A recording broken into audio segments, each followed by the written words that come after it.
deck can absolutely overpower it, but there's not that much time. You got to get your shop in order real fast. Fire Dragon Crusader is how things are going to start here for Dylan Murphy. We are underway here in round number 8.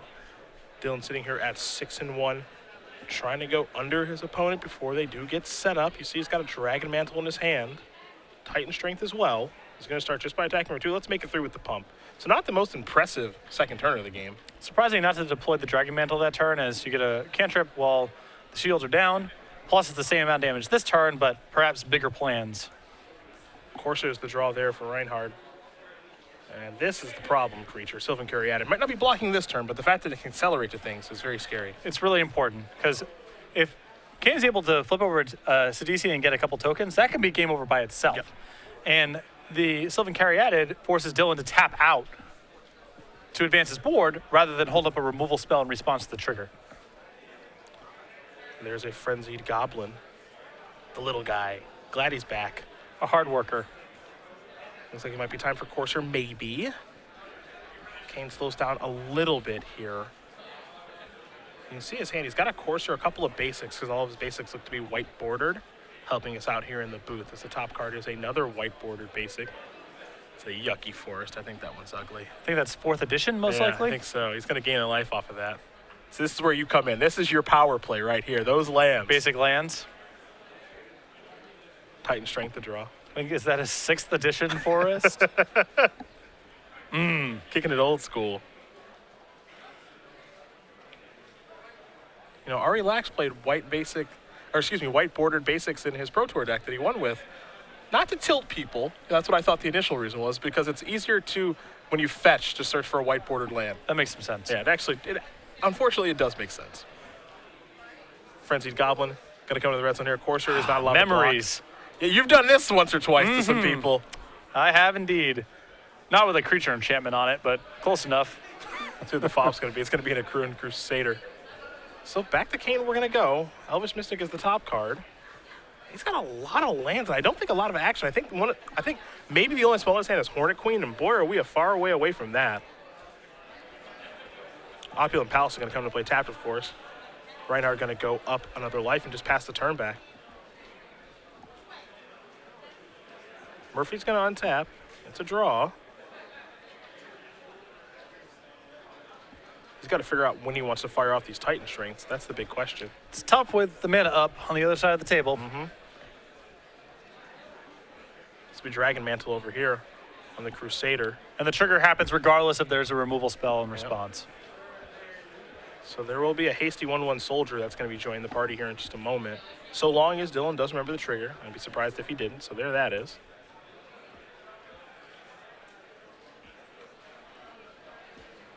The cantrip, of course, from the Dragon Mantle. We'll net Dylan a card. And everybody into the red zone. Here, Frenzied Goblin says, Corsair, you can't block. And this is the way that the mono red deck kind of generates its own form of card advantage, which is I just have more spells. I have more action than you do. Now, Murphy, you see the Stoke the Flames in his hand again. He's got those 2 copies of Titan Strength. So I do think it's interesting if he Titan Strengths here. What is he Titan Strengthing? And does he want to kill the Fire Dragon Crusader? Does he want to pump the Fire Dragon Crusader to kill the Caryatid? Does he want to do it to a token? Does he want to do it to the heroic creature? I think you just do it to the heroic creature here. I think the only one he won't be doing it on is Frenzied Goblin. Yeah. You don't want that to get killed in response. Yeah. Even though it's unlikely, based on what's happened thus far, that Cain has some way to play over the top. But looks like Titan Strength is going to be good to go. Again, Murphy's going to scry 1 here. A lot of damage is going to come across, though. You can tell this red deck really, really low to the ground and does a really nice job of swarming the opponent. Yeah. And with Frenzied Goblin, you can ignore the 1 blocker. And that's an important part of this deck, you know. Most of the normal decks are going to try to stabilize against you by just cranking out Corsairs or Siege Rhinos or what have you, and anything that you can play to punch through that's really valuable. Just cut the top card here from the Corsair. You see Rianhard is down to 7. There's a Swamp. He's going to go up to 8. Has a Mystic to deploy. But again, he's 1 mana away from Hornet Queen now. If he can get Hornet Queen out there, he may have a chance to win this one, but 7 mana is a whole lot. There's still a burn element to this deck, too, unfortunately. 4 copies of Stoke the Flames, 2 Lightning Strikes.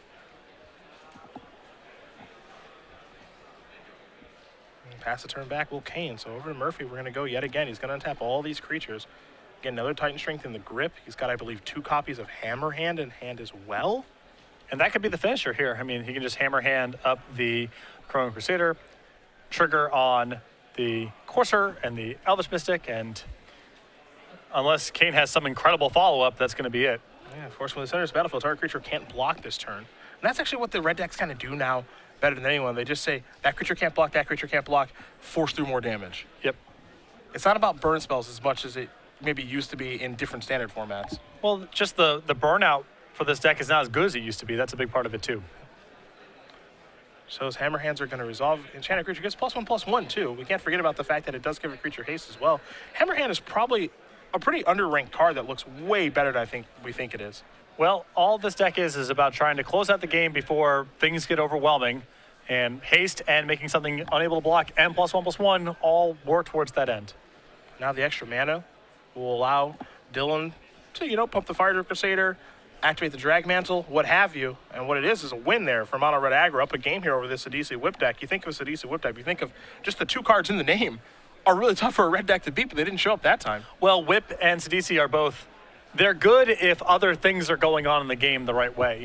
If Dylan has to spend his mana deploying his own threats, developing his board, can't kill the Sidisi in response to the trigger, and the Sidisi flips over some creatures, that's great. And if Whip is able to enter play with a developed board, that's great too. But Whip would have done basically no work for Cain in that game. Would not have helped. Sideboard time. We'll see if Cain actually does have help. Take a look at the sideboard here. 2 Disdainful Stroke, 2 Negate, 2 Doomweight Giant, 2 Drown in Sorrow, a Bow of Nylea, a Farika God of Affliction, a Bile Blight, a Reclamation Sage, an additional Soul of Innistrad, and Erebos God of Dead, and a Sultai Charm. So a lot of 2s and 1s here. But the short answer to the question is yes, he does. A couple Doomweight Giants, a couple copies of Drown in Sorrow. Those are a good starting point. I think the Bile Blight is fine here too, and that will about do it. Do you like the bow? No. The bow's so slow. It's so slow, and this deck doesn't have much of a burn element. It's about developing a commanding board presence. Bow might be better if he has some really inefficient options in his deck. I could see bringing it in, but it's not a card I would be actively looking to put in. It would just be, if he had a ton of Thoughtseizes and a ton of anti-control cards in the deck, you can replace him with Bow, but I would not be actively looking to put it in. What do we got on the sideboard for the red deck? 4 Searing Blood, 2 Lightning Strike, 4 Eidolon of the Great Revel, 3 Peak Eruption, 2 Magma Spray. So, nothing, basically. Just send it back? That's fine. Maybe he wants 2 Lightning Strikes, I don't know. But there's no reason to get too fancy here. He didn't see a lot game 1. Nope. Think about it. He saw Courser, Caryatid, Murderous Cut, and Elvish Mystic and some lands. Yep. Might not, we don't know if Dylan sat next to Cain or, watched his feature match a little bit earlier when he was playing at Trevor Humphreys. You might not have any idea what Cain's up to. Lightning Strike's really good against the DC. Yes. So that's if he is aware that that's going on in Cain's deck, bring in the extra Lightning Strikes, but he may not know that. He may not have that information. Well, game number 2 is going to be underway here shortly.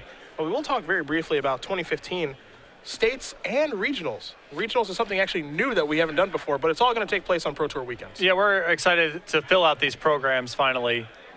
Because, the Pro Tour weekends, not that many people qualify for them. We thought it was a great opportunity to bring high-level organized play through our states and regionals programs. You see, we have spring and autumn. We actually just got done with autumn states a couple weekends ago. The next one coming up is our winter regionals, February 7th, 8th. Again, the easy way to remember these dates is they just occur on Pro Tour weekends. So state championships, of course, involve all the states. The regional championships, there's going to be fewer of them and kind of involve larger areas that they're trying to encompass. But open series points, prizes, playmats, medals, the whole 9 available at all these tournaments. So make sure to be checking these out if you are not qualified for the Pro Tour that weekend. Well, we've seen a mono red deck win states just last weekend. Tom Ross got it done in Louisiana with a Boss Sly deck.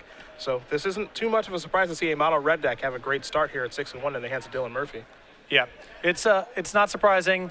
It's a deck that's pretty easy to adapt to, I feel like, but if people are still messing around trying to win the Obzon mirror or whatever, it's going to be a long day if you play against mono red. We kind of saw this right in the last center with Rebel Red, where every time we look at the sideboard, it's like, all right, you got those Drowning Sorrows, you got those Freakish Cures, and it's just like maybe one, maybe none. It's like if you don't respect it, it will run you over. And it's not the most powerful deck. Doesn't have Siege Rhinos and Elspeths and all these expensive cards. Hammer Hands and Frenzied Goblins, well, they still deal 20 damage. Exactly. Powerful, not powerful, those things don't really matter. At the end, there's someone signing the match slip and with 2 wins and one person signing it with 1 or 0 next to their name. So. Yeah. Doesn't matter how good your cards are if they're all in your hand when you die. Now, of course, this deck, as you mentioned, if they are able to stabilize and turn the corner against mono red, there's really no coming back. This deck is not able to recover. It's all in on trying to get these overwhelming starts in the first couple turns of the game. One Drown in Sorrow, that's going to be enough to beat this deck most of the time. We're underway here in game number 2. It's a Temple of Malady there from Cain. And it looks like Cain's hand does have a Drown Sorrow in it, so. It's got that and a Courser. That's the 1-2 punch. There's a Foundry Tree Denizen. Courser forces Dylan to add to the board, and the Drown Sorrow sweeps it all away. Yeah, it's kind of the ultimate. Really, really tough for these red decks to beat. And there isn't a world, at least I don't think, and you can correct me if I'm wrong, where you can kind of try to pace the game. Nope. If you're mono red aggro deck, it's like I'm all in every time, and I hope you don't have it. It in this case is Drown in Sorrow. Your deck is creature enchantments and Foundry Tree Denizens. Pacing the game doesn't usually work out that well for you. Drown in Sorrow, is going to get 3 creatures. Scry's going to go to the bottom there for Rianhard. And now Murphy, all I can do is pass the turn back, and this is not the place that Dylan wants to be. Here's a Courser, top card. It's a copy of Sidisi. Nopium Palace is going to gain Cain a life. He's going to go up to 28. Excuse me, he's going to go up to 18. 28 would be way too much for the red deck to beat. I believe his hand is 2 Titan Strengths, a Stoke, and at least 1 Hammer hand or some. It's a hand that would not beat a draft deck. It's a little backwards. It's a little backwards. Here's Sidisi. And look, we know it's going to hit a creature. Thanks, Courser. So a zombie's going to be coming now, too. Big fan of this card. Eventually, this thing is going to have its time in the sun. I know that Brad Nelson, Todd Anderson, they tried the opening weekend. And, Brad went 8-2. Yeah, with the deck. Their take on Sultai, but this is going to be a thing. There's a Searing Blood. Boom. Get that zombie out of here. Dylan draws a mountain. This allows him to cast Stoke the Flames on the Sidisi, but this isn't the way that he wants to be using his cards. Yeah, especially when his leftovers are 2 copies of Titan Strength and a Hammer hand. And he's going to take care of the Sidisi now before it does get to attack. You see Cain's hand. He's going to start by attacking for 2. He's got a Courser on top of his deck. He's also got a Doomwake Giant in the grip. Here's a backup Courser. There's a land. Now he's going to go up to 18. And unfortunately for the mono red deck, I don't know if there's a string of draws. There is not. Dylan could stack his deck, he'd still lose. Yeah. And that's what makes it really tough for this particular version of red, where it's all about, getting on the board, swarming with creatures. Drown in Sorrow just says, well, I'm going to eat you for breakfast. Here's the thing. It sort of feels like it's sort of this EV calculation. You're assuming game 1 you're beating most decks because they're not prepared to beat you. And then is your opponent drawing one of their 2 copies of Drown in Sorrow both games 2 and 3 on time? Probably not. So games like this look really bad, but you're still going to often win the match. Yeah, I mean, it feels like, right, this mono red deck, the games where it loses, it looks embarrassing. Oh, look at you with your 5 mountains over there. What do you got in your hands? Titan Strength? Though I do admire the no concede here by Dylan. Well, there's no, just see, with the Courser in play, it's whatever. Get some info. Might see something that's relevant. Take some lumps from Doomwake Giant and friends. That's exactly what he does. So Cain Rianhard is going to win game number 2. And in just a moment, we're going to be going to game number 3. Again, Cain's draw was against Trevor Humphreys. Trevor playing the Jeskai aggro deck. When players were not able to finish, it was a pretty close game. So still hasn't lost with the Sidisi whip deck yet. So this is the spot where I'm talking about it as the EV calculation. If I'm Dylan Seat, I'm thinking I'm going to be on the play, and this guy needs to draw perfect again to win this match. Yeah, nothing changes. Yeah, nothing changes. From like what you're trying to accomplish or how you're going to sideboard. Maybe 1 or 2 cards come out, I suppose. But your plan for playing the games is, look, I'm shoving. I'm playing everything. Maybe Eidolon, the Great Revel, becomes more attractive on the play than on the draw. Okay. Probably get 1 or maybe 2 triggers out of it. Okay.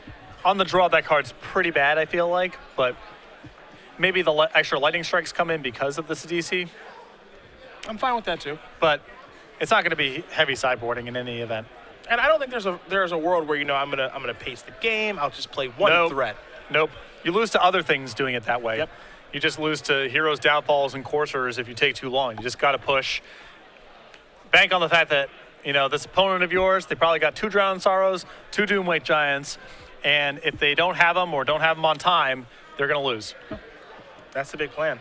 When you're playing aggressive decks, for the most part, you have to say, there's an element to this person's deck I'm conceding to. You can't beat everything. You had to be playing a deck like Affinity back in the day that was so powerful that you could just beat that you could stuff. beat everything. Yeah. You could beat all the hate cards. In last year's standard format, I always said, you know what, I'm going to choose to lose the Supreme Verdict, and I'm going to try to beat everything else. Because the other stuff in their deck, Detention Spheres, Elspeths, Jaces, those could beat you too. It wasn't like it was Supreme Verdict or bust. They could beat you in a fair game. So my way of approaching the matchup was say, they had to have Supreme Verdict on turn 4. And most of the time, they're not going to be able to do that. But if I mess around for too long, I'm going to lose to just Detention Sphere into Jason to Elspeth. And the thing is, right, is if they have Supreme Verdict on turn 4, good beats, you win. Yep. That's just kind of how it goes. You have to choose what card I think you're willing to lose to. Exactly. And with this deck, you are choosing to lose to Drowning Sorrow. That is the Anger way the it gods is. and a couple of other cards out there, too. Yep. For sure. I definitely agree with you. It kind of actually makes this deck a little bit compelling. You talk about Supreme Verdict. We don't have 4-mana Wraths anymore. We have Conditional Wrath sitting at 3 mana, and the real Wraths begin at 5 mana. So that actually might be what makes the mono red aggro deck a little bit more appealing, is that I don't have to worry about a deck that has a 4-mana Wrath. It matters a lot. Yeah. That might actually be a strong point in its favor as an option moving forward. The power level of the deck, again, is relatively low, but still gets the job done. Well, there's a lot of really bad cards in it. So if you're talking about power level in that sense, I agree. It's the lowest power level of any deck in the format, but power level is not necessarily what determines wins and losses. If it did, the $1 Million Man would have been the best deck. It would have been, well, I'm not even sure if that's true. Oh, the $1 Million Man. Google that one if you don't know about it. Ooh. Well, you had to go through a lot of hits that will probably bring up former professional wrestler Ted DiBiase. Yeah. Before you get to Saul Malka's 2002 regionals deck. But hey, I wouldn't mind going through some Ted DiBiase Wikipedia. Oh, for sure. That's fine. He's got a great laugh. Does have a great And laugh. a great theme song. Great theme song. Great finishing move. True. It's all win there. Actually, Great gimmick. Yeah. You don't even look for the deck anymore. Though there is an issue that over time his gimmick will become less cool because of inflation. Like 60 years from now, $1 million might just be what the average person makes in a given year, and it'll be way less sweet. Because in modern times, the $45,000 man would not be a very good nickname. And eventually the $1 million man becomes that. He'll work his way towards the billion and trillion dollar man. Yeah. They'll just have to keep updating the gimmick with the times. That's all. It's not too tough to do. Just change the first letter. It's simple. From million to billion. Boom, new gimmick. Yep. I'm just waiting for the time where my grandkids are like, so was $1 million ever a lot of money? Because the $1 million man doesn't make much sense if that was never that much money. I promise it was. Dylan going to keep very quickly. Oh, the Swift Spear into the red zone for 1. Rianhard going to draw a card. He draws a copy of Courser. There's a force, no mana acceleration. I don't think he has Drowning Sorrow. I don't think he does He has either. Doomweight Giant, but on the draw, no mana acceleration, forget it. Yeah, 5 mana's a lot. There's a Swift Spear. Is this Boom. a spell? Yep. Dragon Mantle, pump them both up. Cantrip. Made some Goblin Guides. Yep. Get after you. This is an attack for 4. Rianhard's already down to 15. Hasn't even played a second land yet. And there is likely more to come. They didn't get a great look at the draw. Polluted Delta puts Cain down to 14. There's a basic swamp. I think he might have drawn a black card, and if it's Drowning Sorrow, that's a big deal. That's a good black card to draw. Though, if there's any card that gives Dylan a chance to really fight against Drowning Sorrow, it's Monastery Swift Spear. He can hold an instant in his hand and protect it. There is the Drowning Sorrow. You can see it.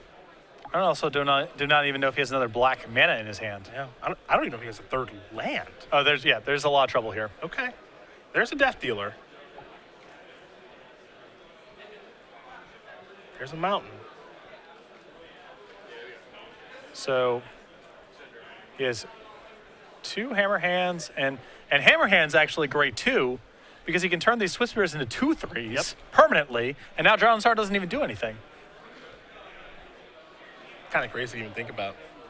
Some resiliency against Drown and Sorrow for a red deck. With these, how do we put it? Not that attractive of an option. I would call them a motley crew. So this is I love this play from Dylan here. Okay. He's just going ahead and playing the one hammer hand to leave the other one as backup. If Cain wants to untap and cast Drown in Sorrow on this board, that's fine. He loses the Death Dealer, and Dylan's only down one of the Swift Spears. And if Cain follows up with another blocker, well, forget about it, because the Coordinated Assault or the Arena Athlete plus the hammer hand in hand covers that too. The draw for Cain was not a good one. It was a copy of Hornet Queen. That is pretty efficient. That is expensive in its nature. And he has no third land. So now Dylan will draw. Foundry Retreat Denizen is what he's found. But I don't even think it really matters that much. Even if Cain had a blocker or Drown Sorrow last turn, I don't think it would have even mattered. I'm not sure if he wins the game, yeah. There's the Denizen. Yeah, he can hammer hand that because it gives haste. You can't block. Trigger prowess. Yeah, he's taking a look at hammer hand. Not the first guy who's done that against Dylan, I imagine. It's got a lot of text. It does a lot of things. Creature can't block. A little bit of haste action. Pump up the jam with the Dragon Mantle. And just like that, Dylan Murphy is going to win this match over Cain Rianhard. He's 7-1 here with Mono Red. Very, very impressive stuff. Very well done by Dylan there. His draw could have beat Drown in Sorrow. And it was the Swift Spears plus the hammer hand. That's actually really telling, right? If his draw can be Drown in Sorrow, then there might be some merit to this deck because Anger of the Gods it's kind of popular, but Drown in Sorrow's uptick in popularity I think is going to happen because of Abzan midrange.